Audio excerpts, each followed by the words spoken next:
malta indignada, mata, esfola, o diabo a segue, depois vai saber e nada. Diz que o crime não compensa, toma coisa bem pensada. Pensa bem quem assim pensa, depois vai saber e nada.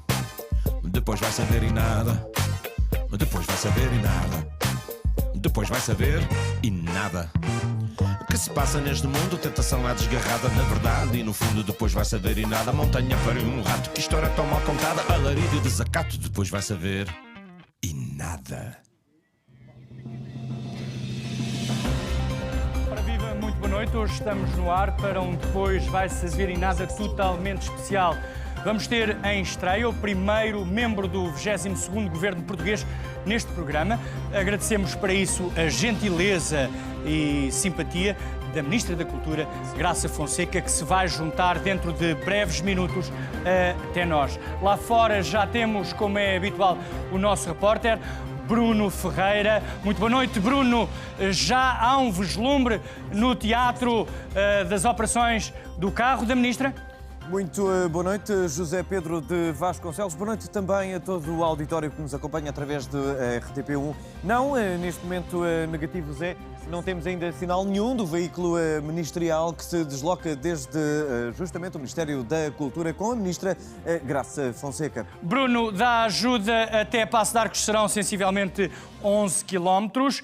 Gostaria de te perguntar se as previsões do IPMA que davam para hoje temperaturas baixas se confirmam e, sobretudo, se as ondulações que oscilavam entre os 7 e 9 metros acima do Cabo Especial e 7 e 9 metros justamente abaixo do Cabo Especial se confirmam também. Justamente, José Pedro de Vasconcelos, é verdade, a noite está uma noite invernosa, fria. De resto, estamos também a levar com alguns salpicos das ondas que batem ali no paredão de Passo de Arcos e que já nos começam aqui a atingir, é verdade.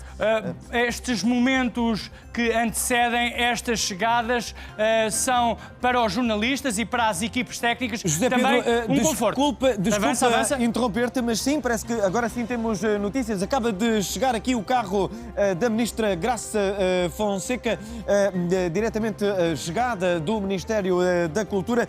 Nós estamos aqui para recolher, como é habitual nestas circunstâncias, as primeiras declarações da Ministra. Boa noite, Sra. Ministra. Muito obrigado pela sua presença. Primeiras reações. Gosta? É claro, é o protocolo a funcionar no Depois vai saber e nada. Sra. Ministra, perguntava-lhe como é que se preparou para uma entrevista difícil com este putativo entrevistador e comediante José Pedro Vasconcelos. Jogando ténis com o José Pedro Vasconcelos. Portanto, vamos aqui assistir a um conjunto de setes e vamos ver. Está nervosa, Sra. Ministra? Não. Muito bem, vamos confirmar isso já a seguir. Muito obrigado. Primeiras reações. José Pedro, vamos a caminho do estúdio. Muito obrigado. Muito bem, muito obrigado. Vamos, Sra. E, Ministra. portanto, a nossa convidada já chegou. Palmas para ela. Uou! Meu povo, é tempo de vos dar uma notícia em primeira mão. O maior telescópio do mundo detectou o aumento do salário mínimo em Portugal. É verdade, o Governo aprovou uma subida do salário mínimo para 635 euros. É o chamado 635 fraco. Eu peço desculpa pelo trocadilho, para os mais novos que não sabem o que era o 605 forte, mas houve muita gente e muitas mulheres que mataram os maridos assim. Bom, uma coisa é certa, o salário mínimo continua a ser muito mínimo. São mais uns incríveis 35 euros por mês para poderem gastar completamente à bruta, na loucura. É pouco mais de €1 por dia que dá para comprar, se formos muito positivos, 5 ações do Millennium BCP ou meio pastel de nata. Bom, foi uma festa no Parlamento, porque no Parlamento, como é sabido, ninguém ganha o salário mínimo, não é? A deputada do LIVRE, Joacine Catar Moreira, começou a intervenção no seu primeiro debate quinzenal, dizendo: não há salário mínimo sem amor. Eu acho que não há salário mínimo sem amor, soa um bocadinho a assédio do patrão, não é? Queres o ordenado? Não há salário mínimo sem amor, boneca. Dá cá um beijinho. Nesta semana discutiu-se muito se os deputados dos partidos que só têm um deputado tinham ou não o direito de falar no debate quinzenal, se realmente os partidos só com um deputado não podem falar no debate quinzenal, então mais vale concorrerem com um mimo.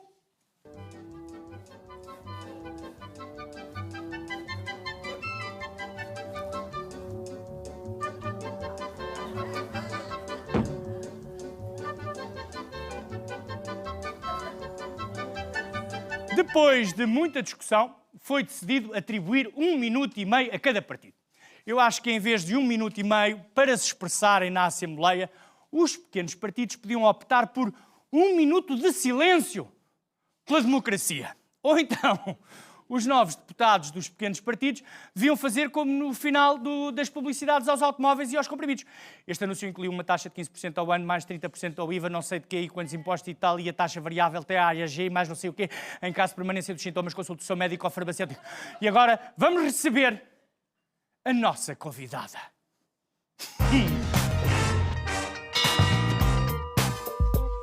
Ainda dá.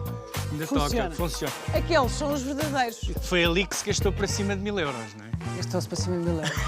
No dia 2 de fevereiro Sim. vão tocar pela primeira vez depois da intervenção para a recuperação dos carrilhões de Mafra. A nossa convidada é membro do 22º Governo Constitucional da Terceira República, ministra responsável pela pasta da Cultura, tanto é ministra do Lobo Antunes, como de um José Rodrigues dos Santos, de um Salvador Sobral, de um Quim Barreiros, de um Eunice Munhoz, do Palhaço Batatinha ou até do Cardinali. Recebam com sentido de Estado e algumas palmas, naturalmente, Sua Excelência, Doutora Graça Fonseca.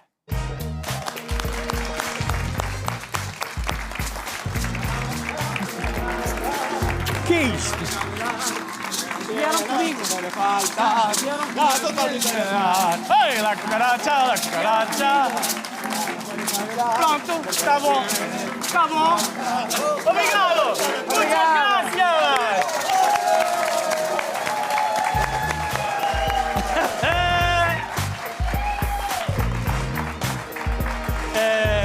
Antes de mais, e porque estamos a falar com uma ministra, eu quero-te agradecer publicamente o facto de eu ter o meu próprio talk show. Muito obrigada. E de sermos amigos. E eu acho que isso, de alguma forma, eu estou aqui hoje, devo-te a ti. Não me deves a mim. Deves fundamentalmente ao teu talento. Não, é mentira. Isso é completamente mentira. Tu não achas que somos demasiado novos para isto tudo? Tu para ministra, novíssima, muito bonita. Muito obrigada. E eu cada vez mais gordo e anafado para estar aqui a fazer perguntas, pá. Olha, ainda bem que falas sobre aniversário. Então, Trouxe uma surpresa. não me acredito. É verdade. Então, obrigado. Esta semana Sim, fizeste anos. fiz sim, senhor. Fez anos esta semana. Muito obrigado. Por isso eu trouxe-te uma prenda. O que é que aqui vai? Depois vai-se a ver, ei, a grande pinta. Depois vai-se a ver e o Zé Pedro é tudo. Não, isto tem...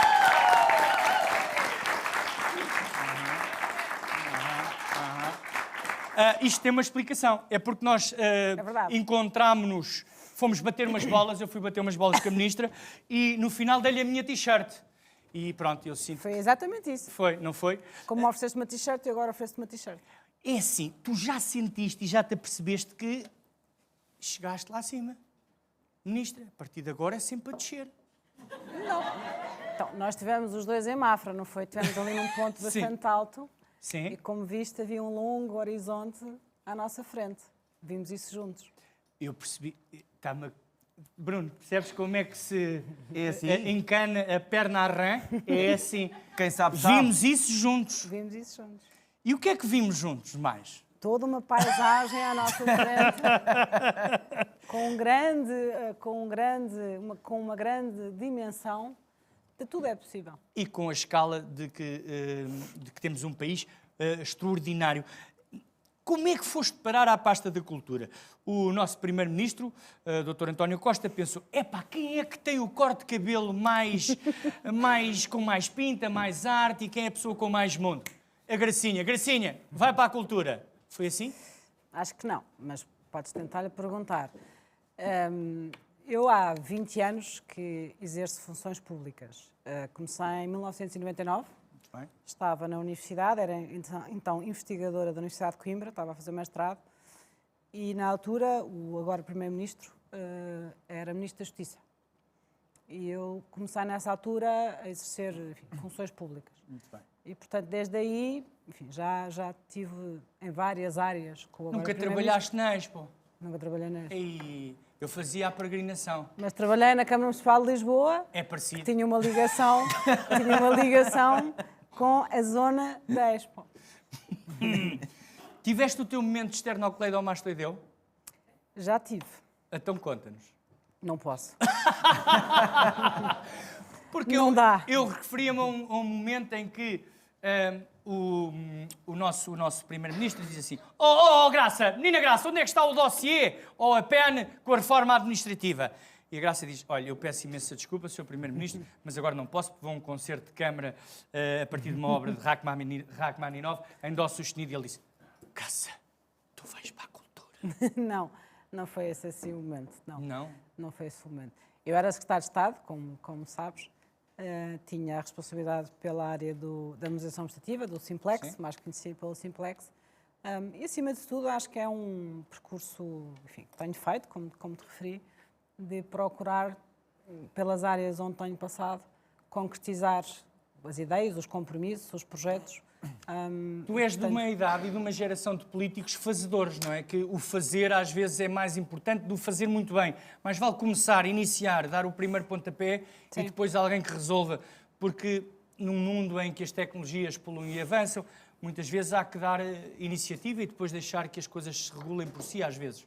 Sim, eu gosto de me pensar como fazedora e, acima de tudo, de pensar que tudo que nós fazemos, conjunturalmente, por onde passamos, temos que ter sempre duas perspectivas. Por um lado, fazer de forma a que fique consolidado ou que fique estruturado, de forma a que prossiga independentemente de quem passar conjunturalmente num determinado local. E o segundo, algo que eu tento sempre, é pensar o futuro, ou seja, aquilo que faço hoje, pensar como é que será daqui a 10 anos, ou qual é o impacto, ou o que é que eu tenho que tentar prever hoje para fazer de uma determinada forma para que daqui a 10 anos não haja um resultado inverso do que eu pretendia ter. É quase como desenhar um grande jardim, um importante jardim. Sim. Filosoficamente falando. Sim, repara, o mundo muda muito rápido. Referiste naturalmente, enfim, a transformação digital e a grande transformação social, económica, no mercado de trabalho. Eu dou-te um exemplo, para mim um exemplo prático e pragmático é a legislação das trotinetas em Lisboa. Rebentaram trotinetas por todo lado, ninguém podia legislar, tentou-se legislar e legislou-se, regulamentou-se, mas a evolução do funcionamento de uma nova forma de mobilidade é que faz com que agora o Porto possa aprender com os erros da estreia de Lisboa e, portanto, estas novas tecnologias também nos obrigam a funcionar de uma maneira mais rápida, é isso? É isso, mais ou menos. Ou seja, o caso das trotinetes pode ser um bom caso, ou o caso de Lisboa pode ser um bom caso. Eu costumo dar um exemplo. Não há nada mais cultural que uma trotinete. Não há nada. Eu costumo dar o exemplo em Lisboa da profunda transformação de algumas zonas. Eu fui eleita em 2009 para a Câmara Municipal de Lisboa, com o então Presidente António Costa.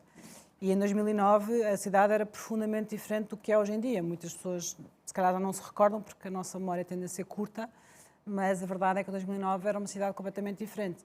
E há zonas como, por exemplo, a zona do Intendente, que é talvez o exemplo mais paradigmático, sim, que era uma zona onde nós não íamos, porque era uma zona considerada uma zona perigosa e evitar da cidade, e hoje etc. Está profundamente transformada e, enfim, neste processo de gentrificação transformou-se muito.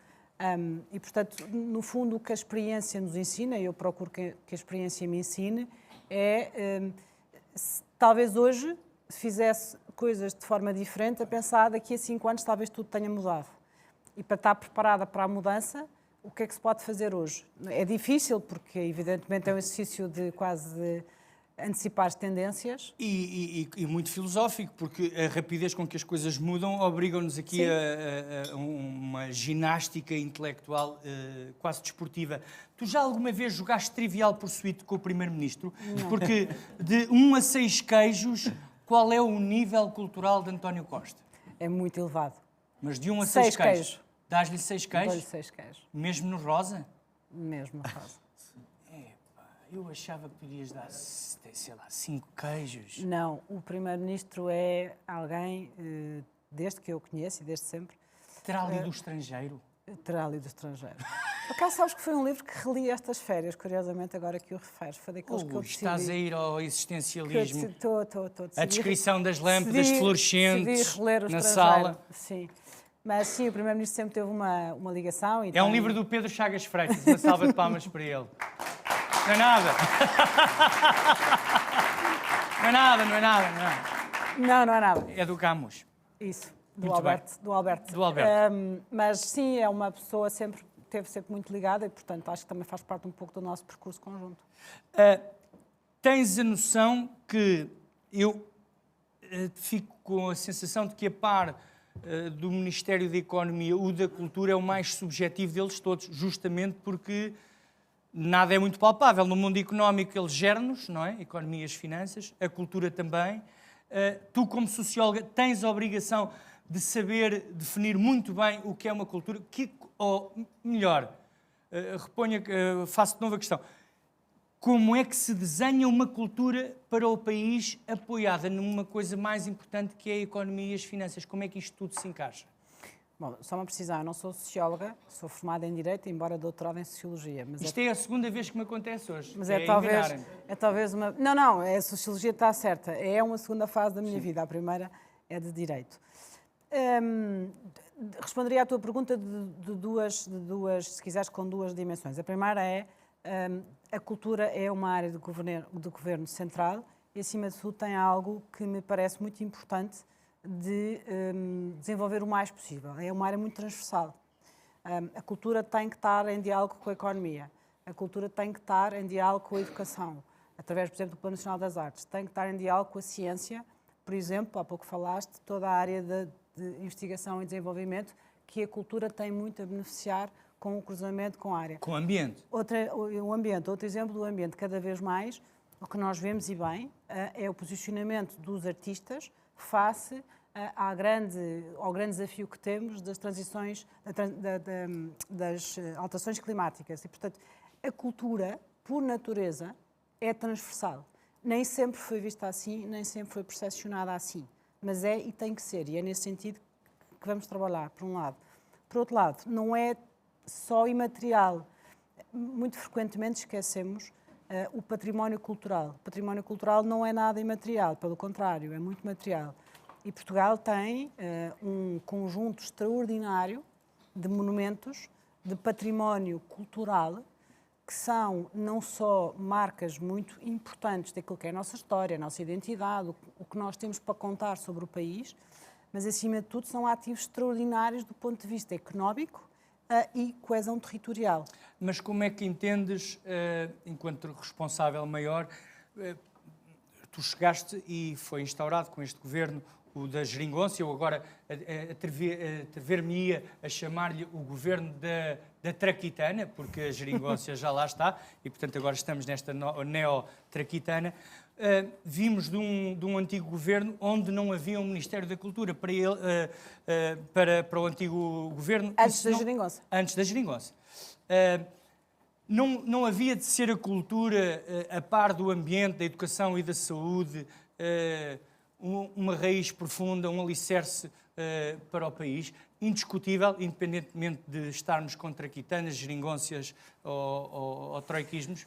Sim, e é porque, repara, a forma como o programa deste governo foi construído, é precisamente esta lógica que estou aqui, no fundo, a tentar transmitir, que é a lógica de tu teres um pilar muito importante em que a economia e a cultura, por exemplo, só para dar dois exemplos referindo o que tu disseste, têm que estar profundamente interligados, porque, repara, a cultura tem uma dimensão, já lá vamos, de inspiração, de criatividade, de formação daquilo que somos, Reflexo das novas gerações, daquilo que nós somos e naquilo que nós queremos ser, como é que nós nos queremos posicionar e o que é que nós somos.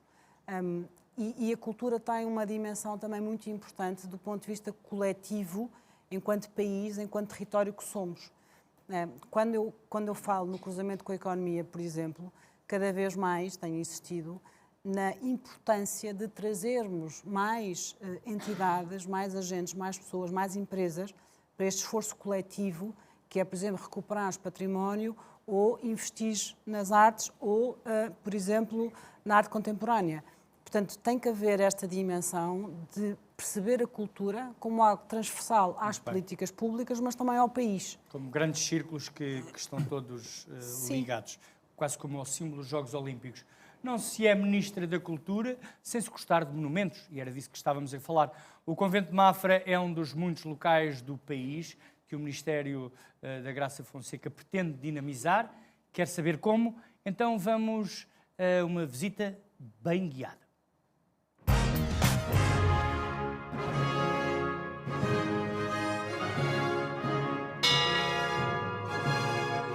Ainda dá.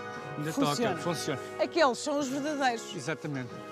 Foi ali que se gastou para cima de 1000 euros, não é? Estou-se para cima de 1000 euros. Mas é uma obra extraordinária. No dia 2 de fevereiro Sim. vão tocar pela primeira vez depois da intervenção para a recuperação dos carrinhos de Mafra. É a primeira vez que estou num telhado com uma ministra e num telhado... telhado? E que telhado? Que telhado é este? Estamos no telhado do Palácio de Mafra. Este palácio tem a pertinência de nos fazer pensar em história de uma forma mais atual. Pensarmos nos descobrimentos de outra forma. Sim, este complexo de Mafra foi agora recentemente classificado como Património da Humanidade, não é? Portanto, é um bom momento também para estarmos aqui, essa também é uma razão. E aqui também vai ser instalado o futuro Museu Nacional da Música, que já existe, naturalmente, que está hoje em dia em Lisboa, está temporariamente há 25 anos na estação de metro, em Lisboa, e que decidimos instalar aqui na ala norte. Tens uma relação especial com este espaço, mesmo antes de teres esta pasta? Tenho. Era um espaço onde eu vinha, naqueles passeios de fim de semana com a família, com os meus pais, porque sempre passámos basicamente férias e fins de semana em Sintra, que se vê daqui, e portanto vínhamos aqui muitas vezes a Mafra, e recordo-me perfeitamente de estar aqui, lembro perfeitamente do som dos órgãos, e lembro perfeitamente deste cenário quando era miúda.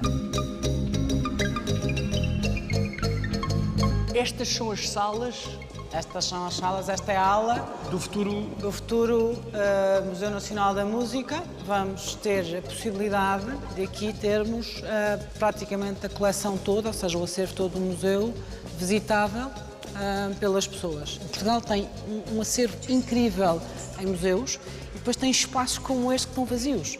E não faz sentido, porque o que nós precisamos precisamente é de juntar estas duas componentes, ocupar, dar vida ao património que está vazio, que está por reabilitar. E fazer. Já começaram a chegar instrumentos dos anos 70. Segundo a explicação aqui do Sr. Diretor, são a evolução Sim. ao longo Da ocarina. das décadas, sim. A ala norte, onde vai ficar instalado o museu, termina aqui, na biblioteca. Eventualmente das mais bonitas do mundo. Sim, é considerada, a nível mundial, uma das 5 bibliotecas mais bonitas do mundo. E, portanto, este é um espaço que vai poder ser utilizado para podermos aqui fazer recitais. Podemos ouvir aqui o violoncelo da Guilhermina Sugia. Podemos ouvir aqui, podemos aqui ter um concerto de cravo. E este é um espaço extraordinário, de facto, para poder ser, se quisermos, mais uma peça daquilo que significa instalar aqui no Museu Nacional da Música. Portanto, isto são tudo livros, não é a fingir, não é como os cenários das telenovelas. Não, estes são todos livros. Garantidamente. Garantidamente, são todos livros. E temos ali o banquinho que sai precisamente do armário para podermos chegar para podermos chegar à última prateleira onde Estamos estão... aqui na História Universal e Cronologia. Isso. E, portanto, nós subimos para este banquinho e podemos chegar aqui à última prateleira. Porque as pessoas, como bebiam menos leite, eram mais pequeninas. Eram mais pequeninas. E eu não sou muito grande. Não, és sim, senhora. Consigo chegar aqui. És a única ministra que eu conheço. depois arrumava-se o banquinho. Depois arrumava-se o banquinho. Isso já havia alguém que arrumaria, não é? É um sistema absolutamente genial. Fantástico. Quando é que isto tem que estar pronto? Tem que estar pronto no início de 2021. Vamos a isso. Moeda para a sorte? Moeda para a sorte. Vá, vamos mandar com simplex. Vai, ao mesmo tempo os dois. Dois, três. Acertamos.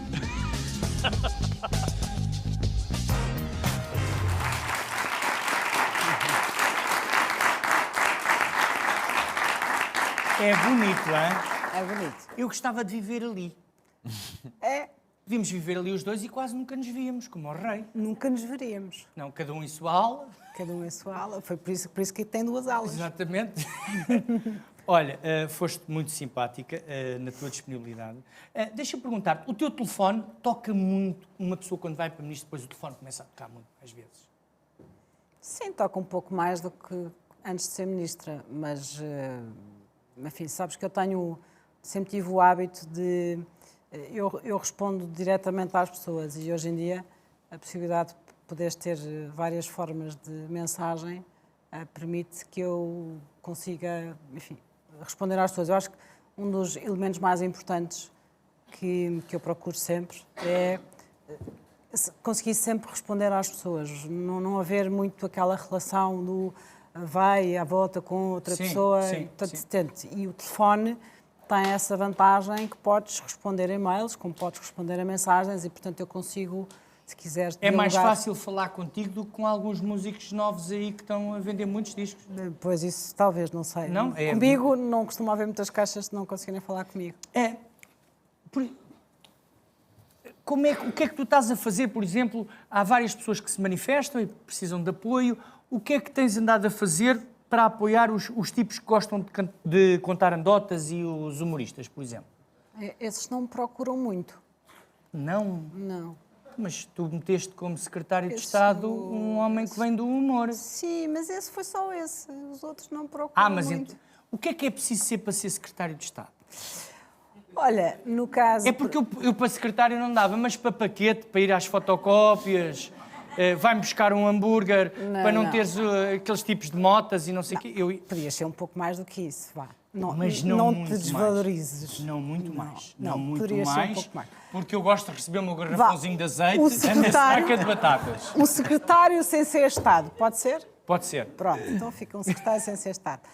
Não, sabes que eu, enfim, como eu tive um ano de mandato como ministra, enfim, eu tomei posse, na verdade, quando completei um ano como Ministra da Cultura, e uma das áreas que ao longo daquele ano me pareceu que precisava de ser organizado de uma forma que se potenciasse e concretizasse o potencial era precisamente a área do cinema, do áudio e mídia. Se quisermos, é um tripé que em alguns países começa a surgir e bem, muito mais interligado, porque se pensarmos a ligação do cinema com o áudio, que aquilo está a acontecer hoje em dia, cada vez mais... das plataformas e dos conteúdos, não é? A forma dos Fundamental. conteúdos e a forma como hoje em dia, de facto, enfim, os mídias também estão a entrar, e bem, aliás, desde logo na área do financiamento, também no próprio cinema. Portanto, é um tripé que me pareceu, e nos pareceu, do ponto de vista do Governo, que fazia muito sentido ter alguém a liderar, e o Nuno, de facto, tem uma experiência absolutamente inquestionável nesta área cruzada e, portanto, estamos muito contentes por o ter na equipa. Nós também.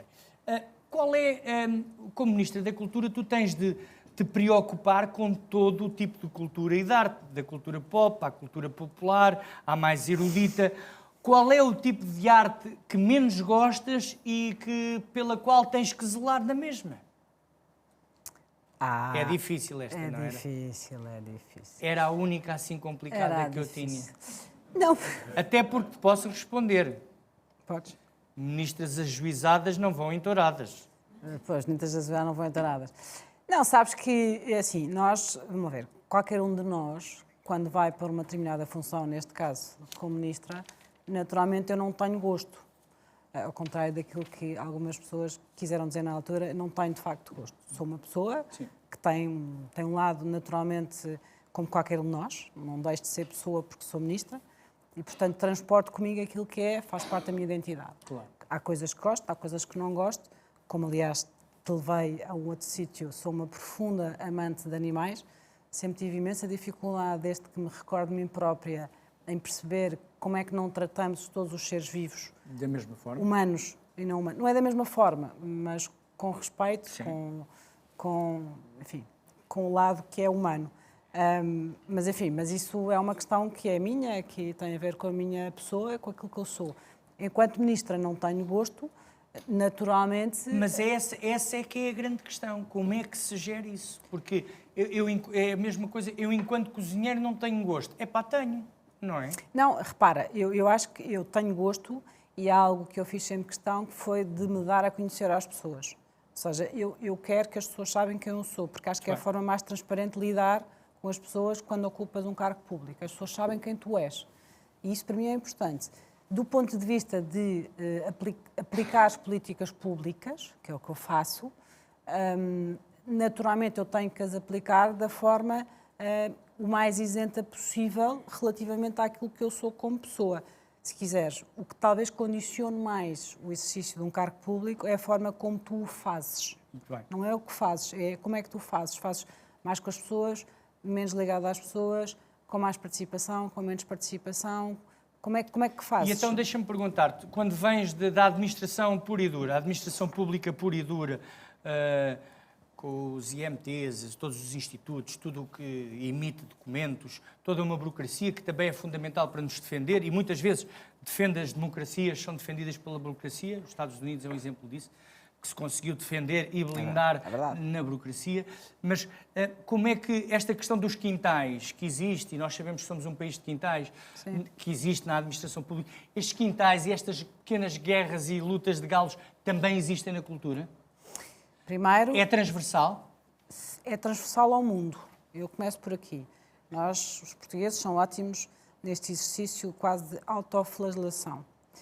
Eu, quando estive nas funções de Estado-Estado, tive a oportunidade de estar em diferentes países, na Europa e fora da Europa, precisamente a falar sobre a política de modernização, o Simplex, etc. E em todos os países onde eu estive, o problema era exatamente o mesmo, que é como conseguir políticas públicas que atravessem esses quintais. Portanto, é um fenómeno que tem a ver muito com a dimensão humana, com a forma como as sociedades se organizaram, da forma como nós fomos construindo os setores públicos.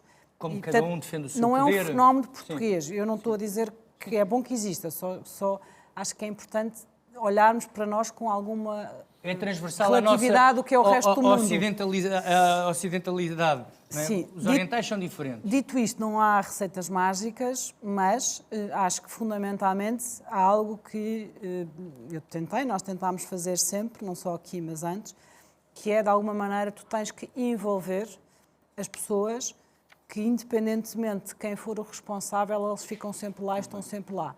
Se eu conseguir que, por exemplo, quem trabalha numa Direção-Geral das Artes, como quem trabalhava numa administração administrativa, forem os principais defensores e embaixadores das políticas públicas que são implementadas, é a melhor forma que tu tens, julgo eu, de conseguir que no futuro eles também dialoguem melhor uns com os quase outros. uma hipnotizadora de serpentes.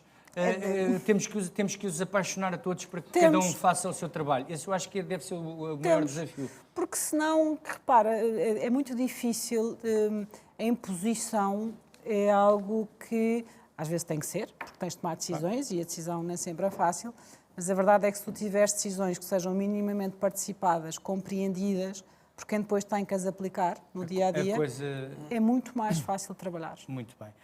Desafiámos vários atores culturais, da literatura ao cinema, do teatro à música, a colocar uma pergunta à Ministra da Cultura. Personalidades fizeram por telefone uma pergunta, todos eles já foram convidados neste programa, por isso, em princípio, vão ser meiguinhos. O primeiro é o matador de touros Pedrito de Portugal. Não, estou a brincar, ele nunca veio ao programa. O primeiro é o Ivo Canelas, que faz, eu faço aqui uma ressalva ao Ivo, ele faz voz de cama à pergunta da Ministra. Ouçam.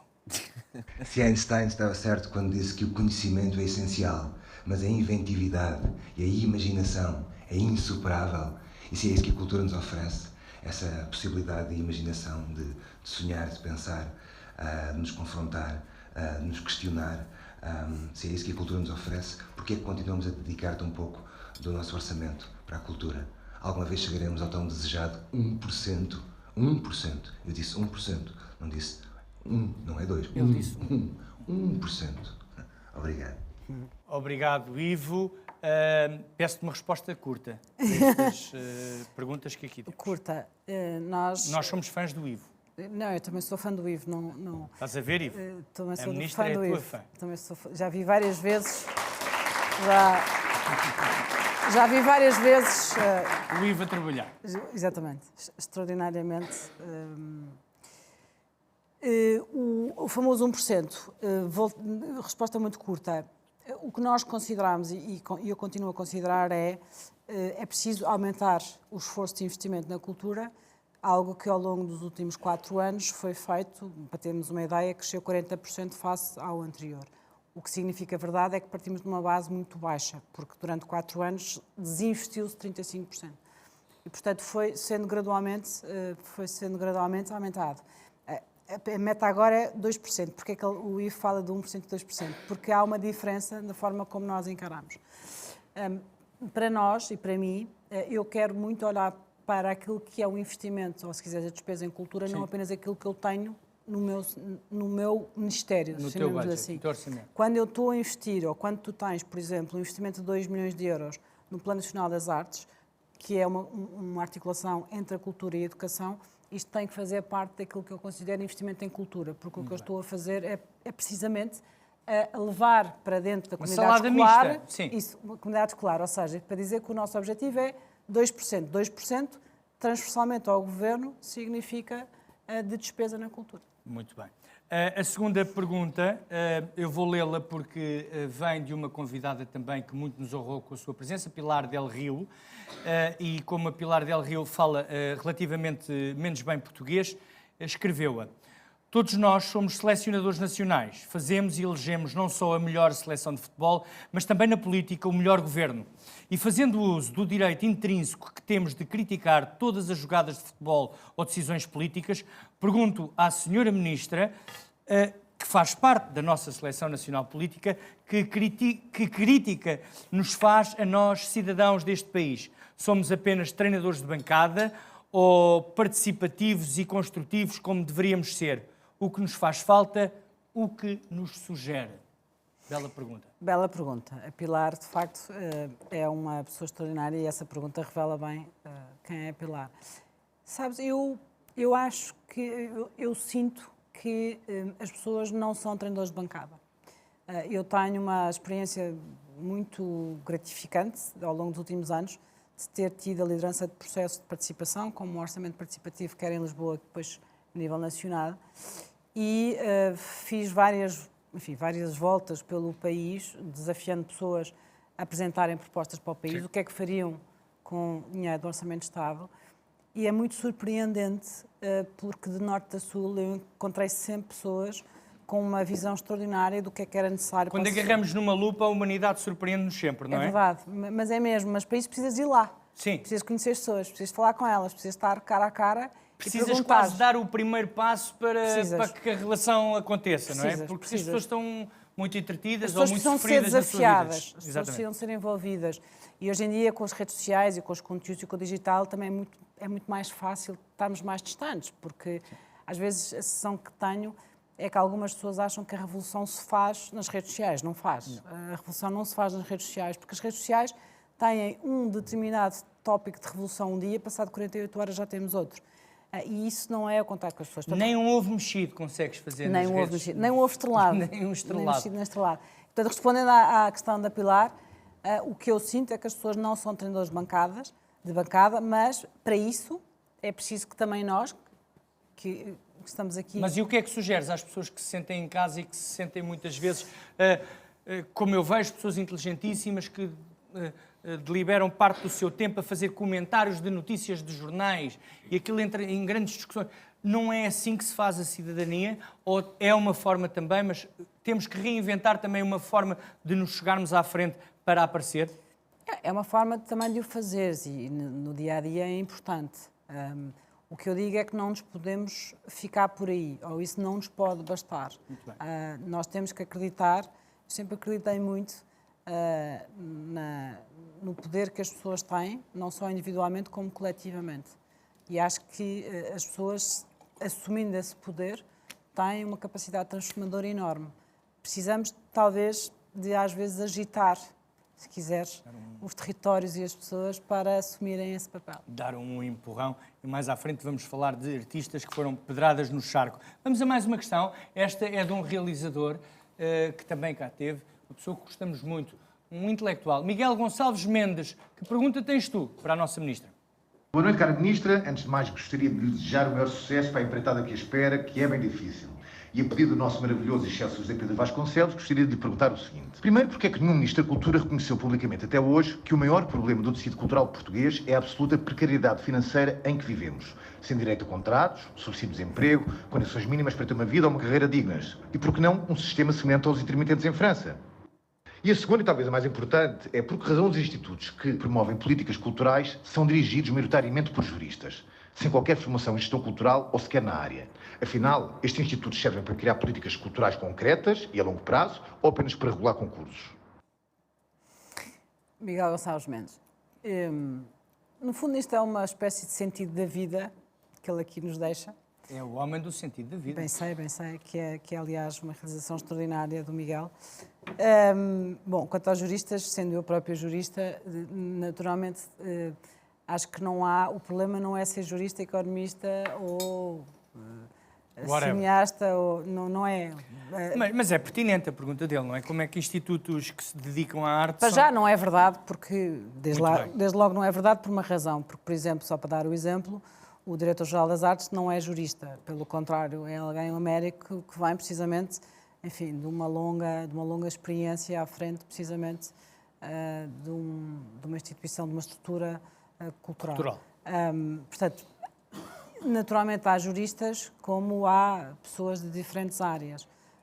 Talvez haja juristas em determinados locais, porque a política pública, há uma dimensão da política pública, quer gostemos, quer não, necessita que tenhamos pelo menos a capacidade de perceber até onde é que podemos ir, o que é que podemos fazer e o que é que podemos, qual é o caminho que podemos trilhar. Mas não são os artistas, deixa-me interromper-te, peço desculpa, não é que quem mete as mãos na massa e muitas vezes com muito pouco dinheiro que produz obras extraordinárias, porque também, palavras do Miguel, somos o país do imprevisível. É imprevisível que o Vil se transformasse um rapaz da margem sul num grande artista plástico. É imprevisível que o Miguel, vindo do centro do país, tenha ganho os prémios internacionais que ganhou. Portanto, no meio de tanta imprevisibilidade, darmos sempre juristas e homens de fato e gravata ao trabalho que merecia ser feito às vezes por alguém de avental e com as unhas sujas? Mas sabes que eu acho que é muito importante separarmos o que é que nos compete a cada um. Eu nunca serei cineasta. Eu não tenho o talento do Miguel, nem quero ter. O meu papel é outro. Eu quero que ele seja um ótimo cineasta e que tenha condições para o ser. O meu papel é tentar concretizar as condições para que ele o possa ser.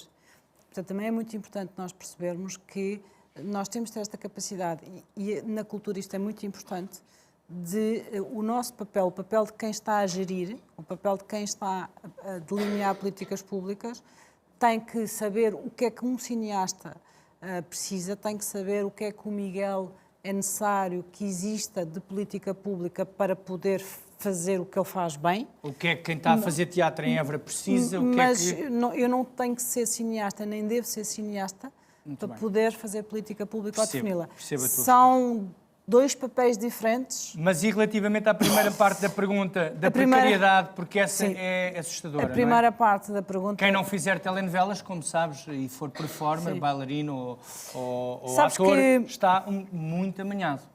Sabes que, mais uma vez, isto não é uma particularidade de Portugal, mas nós temos muitas décadas atrás em que a precariedade ou a informalidade foi a regra.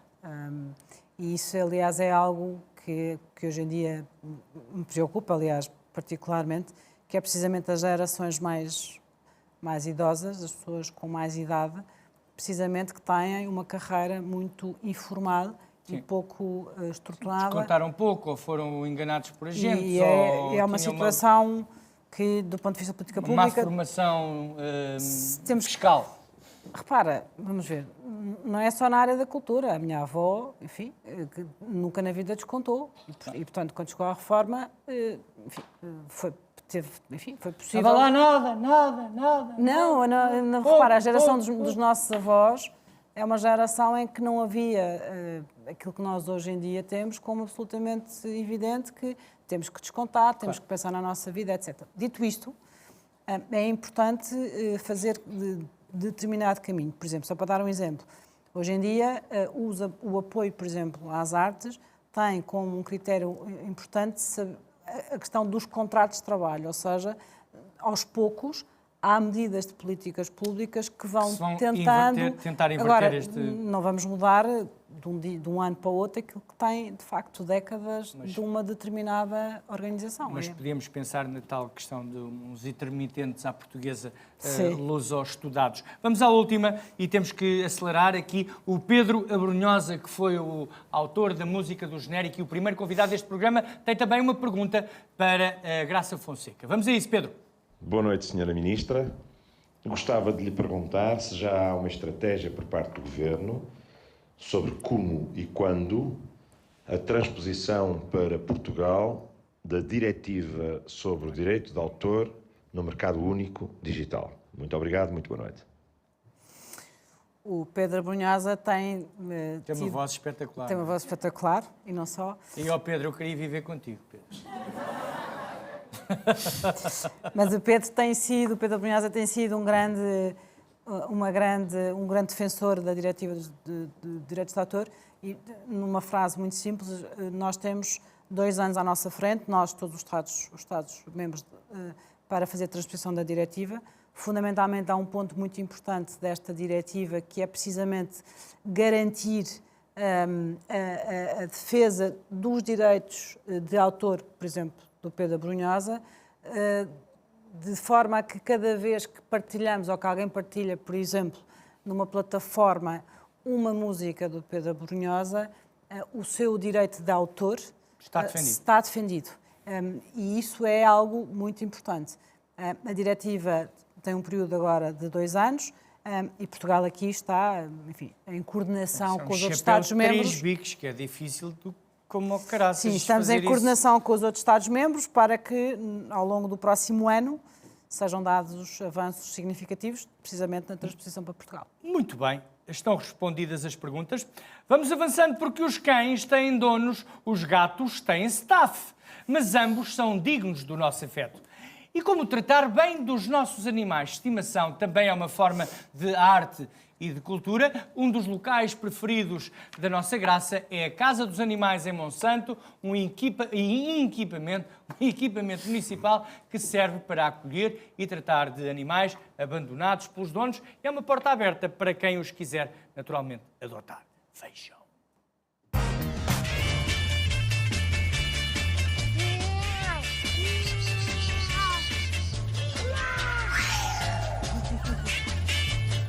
Graça, este espaço em Lisboa é fruto do orçamento participativo. A reabilitação do agora Casa do Animal, na altura conhecida como Canil Gatil, era um projeto muito desejado. Tem espaços como este, onde os gatos estão aqui num ambiente... Passam-nos por cima.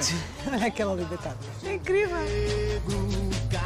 Fizeram aqui uma espécie de uma cama. Portanto, aquele prefere claramente um colchão mais duro, mais ortopédico, até porque ele tem uma questão de coluna também. Aqueles não, aqueles estão mais ali, são, como podes ver.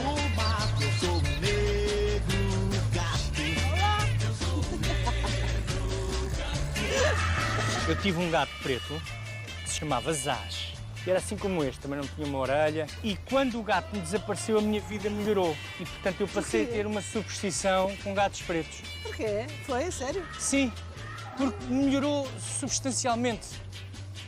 Eu tinha 1,50 m, passei a ter 1,75 m. Este Ruca foi adotado pelo Canil e pela Casa do Animal.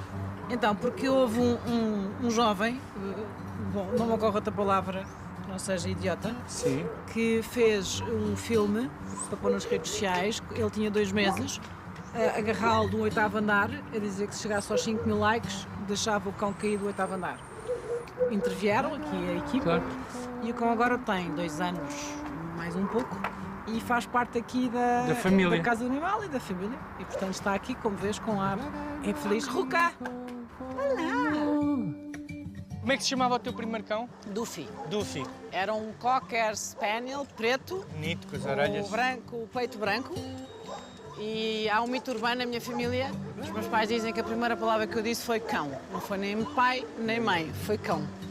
E eu, desde que nasci, que sempre quis ter animais, sempre quis ter um cão. E só consegui aos 15 anos. Esta foi uma das zonas que foi objeto do processo de reabilitação do orçamento participativo. Portanto, eles aqui, como vês, estão bastante mais à solta, cada um deles tem casota e muitas vezes muitos deles saem e, portanto, podem passear quando isto está E é fechado. aqui que quem quiser adotar um cão pode vir. Sim, aqui pode vir e vai conhecer vários cães, como vês.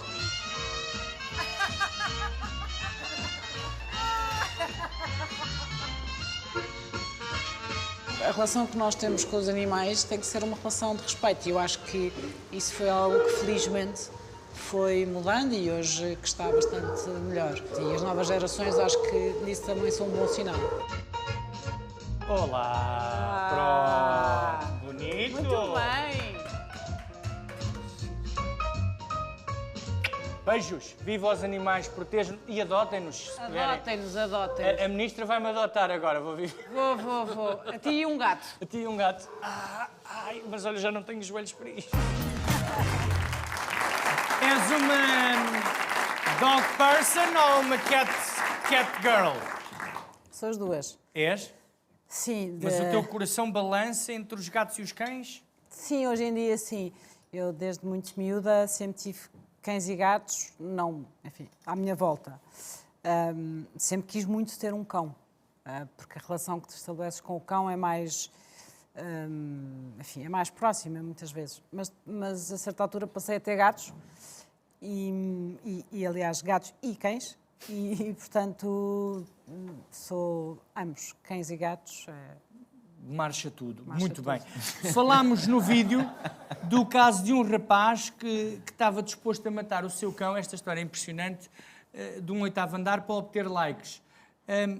Isto é uma questão de educação, de cultura, de psiquiatria. Quando a educação e a cultura se misturam, quando isto tudo... Isto é uma grande trip já, não é? Como é que enquanto responsável política, vês uma coisa como esta? Eu acho que, neste caso, claramente é um caso de psiquiatria, mas independentemente disso, quando há pouco te falava do Plano Nacional das Artes e da forma como nós temos que levar aquilo que é, temos de levar a cultura para dentro da escola, para dentro que, desde o mais bebé possível. Sabes que há programas muito interessantes noutros países que começam, por exemplo, a trabalhar precisamente a sensibilidade artística quando são bebés. Porque a forma como tu, de alguma maneira, cresces para ver o mundo, para ver o outro, para ver, enfim, um animal, para ver o próprio território, uma planta. Para ver tudo, para a forma como absorves o mundo. Cruza-se muito com a forma como tu cresceste e quais são os valores que te foram, de alguma maneira, sendo passados. E aqui, de facto, a cultura tem um papel fundamental, porque, felizmente, ao longo dos séculos, as civilizações foram evoluindo. A cultura é algo que hoje em dia é absolutamente, se quiseres, é decisivo na forma como tu formas e como tu estás a preparar as próximas gerações, como se posicionam. Sim, e portanto... O grande jardim entre a educação e a cultura tem que ser mais bem trabalhado. Porque é aí que tu começas. Vamos agora à música, para uma manifestação pessoal e definitivamente artística, a da nossa próxima convidada. Diz-se que compõe temas que mergulham no património da música portuguesa com uma pitada de eletrónica sensual dos anos 60. Depois de nos ter levado a dançar, agora desafia-nos a pensar bem ou a pensar melhor. Joana Espadinha.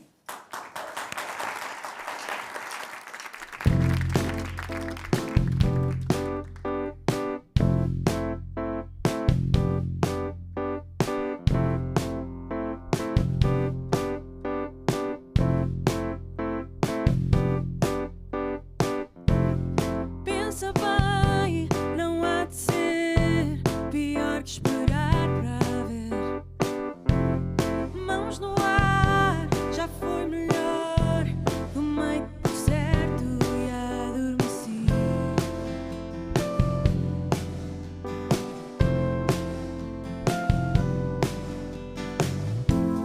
Já deixei o chão fugir, mas fez-me tão bem saber que o amor pode morrer.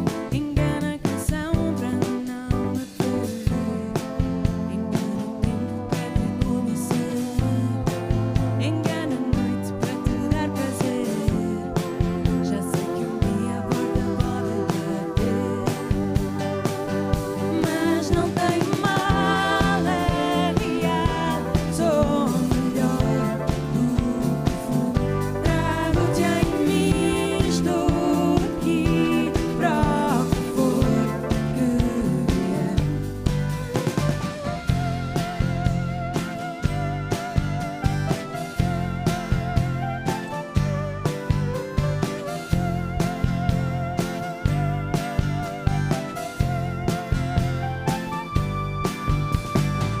Eu peco por defeito, mas já sei perder. Bato a mão no peito. Engana a canção para não me perder. Engana o tempo para te conhecer. Engana a noite para te dar prazer. Já sei que um dia a porta pode bater, mas não tem mal, é real. Sou melhor do que fui. Trago-te em mim, estou aqui para o que for que vier. Mas não tem mal, é real.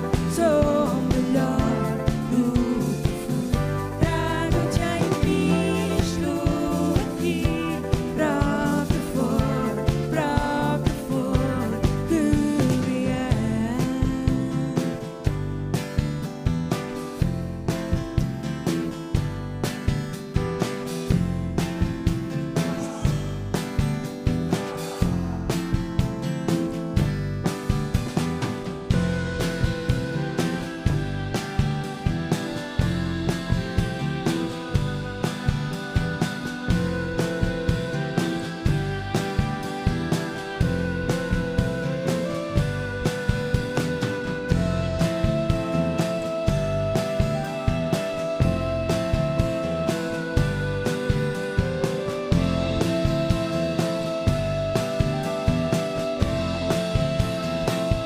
Mas não tem mal, é real.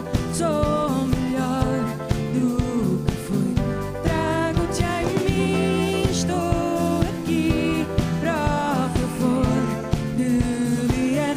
Mas não tem mal, é real. Sou melhor do que fui. Trago-te em mim, estou aqui para o que for que vier.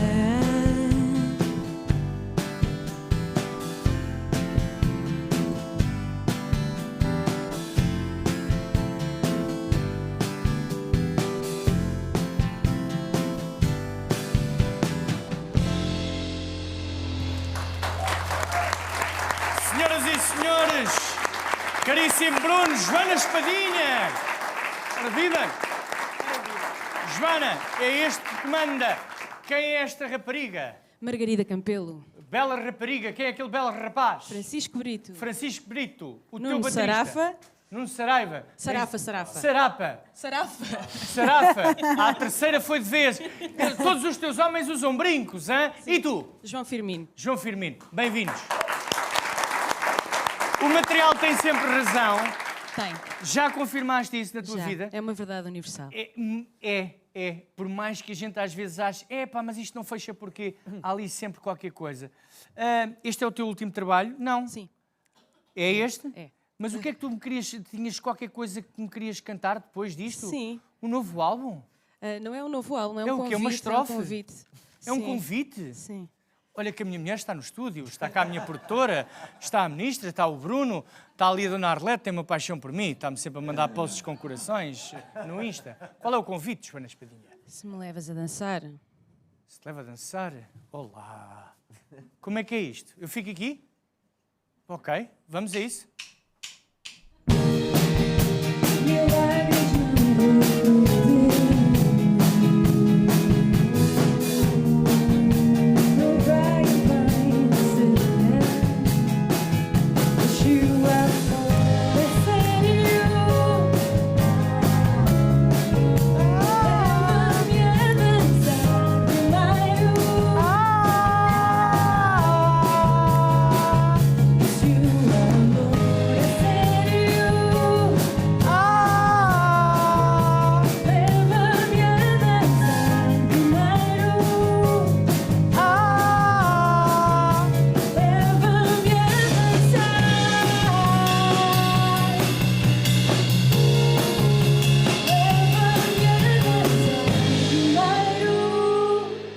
Oh, Joana Espadinha!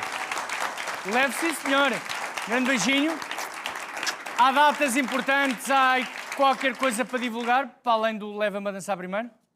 há um single novo que Sim. se chama Qualquer Coisa. Qualquer coisa. Qualquer coisa. Há qualquer coisa. O material tem sempre razão, leva-me a dançar, qualquer coisa. Bruno, estamos amanhados com a Joana Espadinha. Completamente apaixonado, Zezinho. Pois é assim. Mas tu tens de ter cuidado, tu andas com uma grande facilidade em apaixonar-te. A tua mulher que não saiba disso. Não, é que eu adoro cultura e, portanto... Bom, um grande beijinho da Joana Espadinha. O material tem sempre razão. Não são só as causas da arte que fazem palpitar o coração da nossa Ministra da Cultura. Igualmente interessada em tempos, foi praticante de ténis, mas 20 anos depois, qual Mónica Seles, qual Steffi Graf, qual Serena Williams, Graça Fonseca, é uma fera competitiva sempre que pega numa raquete de ténis. Beija!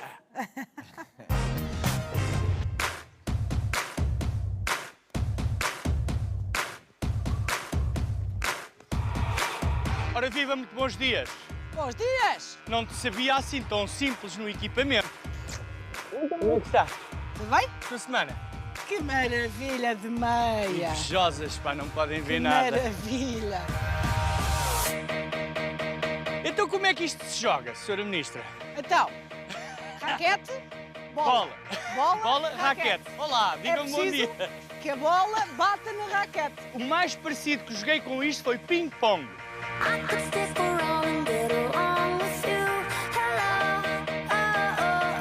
Aproxime-se da rede. Isso! Ai, que lindo. Olha que eu imagino que podíamos praticar isto. Acho um chique. Primeiro faz-me lembrar sempre um filme do Woody Allen. Ai.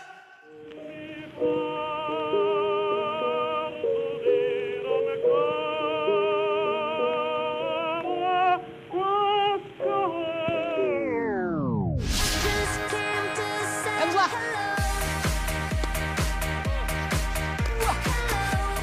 Oi, aí a câmara. Muito bem. Está contigo. Ah, estás.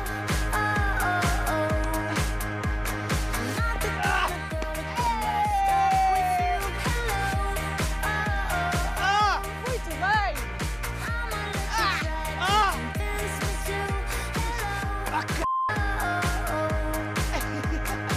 Vou-te dar o tratamento à PPD-PSD, Que é o quê? que é vais levar uma escova. Vá. Estou-te a te sentir nervosa. Muito bem. Vamos trocar de campo. A ministra está muito forte. Não sei se vou aguentar o segundo set. Agora vais correr um bocadinho. Vá. Muito bem. Escuta lá. Tu com quase 1% do orçamento já fazes o que fazes. Che, daqui a 2 anos 2% do orçamento. Quando tiveres 3% do orçamento... It's the world. It's the world. Obrigado.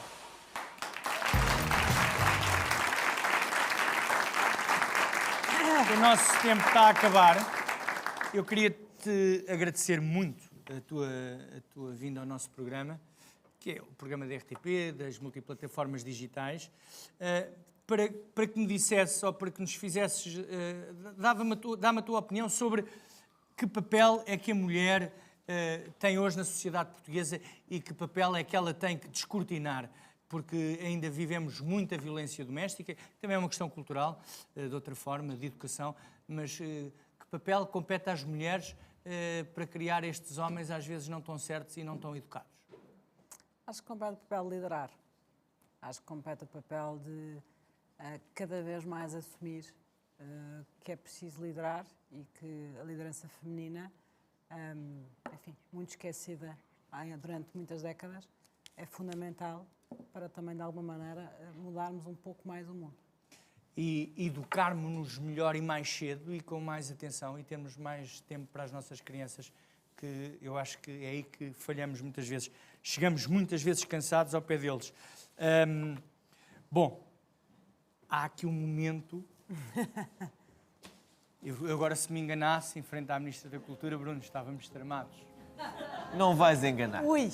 Não sei que graça terá, mas isso não me fará recuar ou acanhar-me. Sei que não sou o Camões, nem digo de panteões, mas sei que vais perdoar-me por este meu atrevimento, mas tenho este pensamento que teima em não me largar. É uma dúvida que tenho e hoje não me contenho e vou ter de perguntar. Se é verdade que a cultura é o que fica, o que perdura, o que define um país, para dar frutos formosos, tem de ter ramos frondosos, tem de ter forte raiz. Não seria essa a razão para merecer atenção e até prioridade, para que possa florir e nos fazer descobrir o melhor da sociedade? Ou será que é melhor viver assim num torpor, embalado no encanto, resumindo no ditado que li para aí em qualquer lado, que quanto mais burro, mais santo? E convém não confundir o ver o dinheiro a fugir como um bom investimento. Por isso, se me permites, peço-te só que medites e para a cultura 10%. O que nem sempre é pedir, e aqui temos de admitir, nada assim de outro mundo. Tendo em conta a circunstância e a maior importância que o assunto tem no fundo, mas eu de contas não sei, nem sou eu que faço a lei, só penso alto e mais nada. Mas isso, sim, gostaria de ver Portugal um dia, enfim, uma coisa asseada. Simplex talvez não seja, mas quem diz o que deseja não deve ser condenado.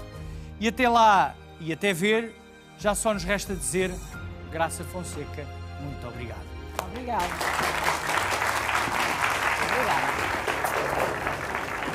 Muito obrigado.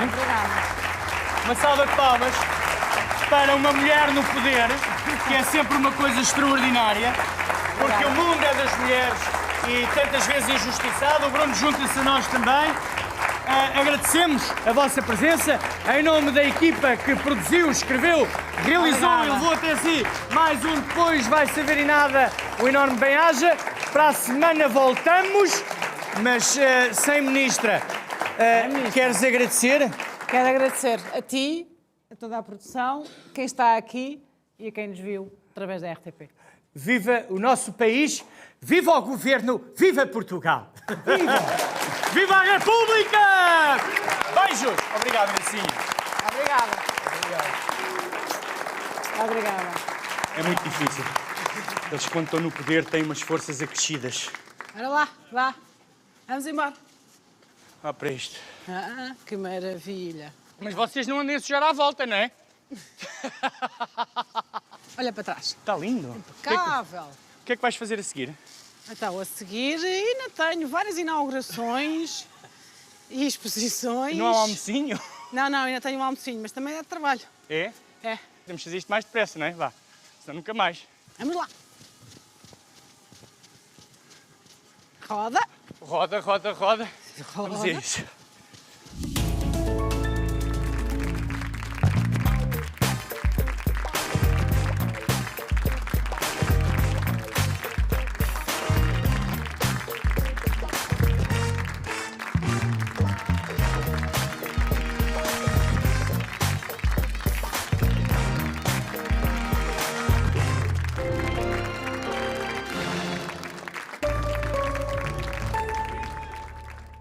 Este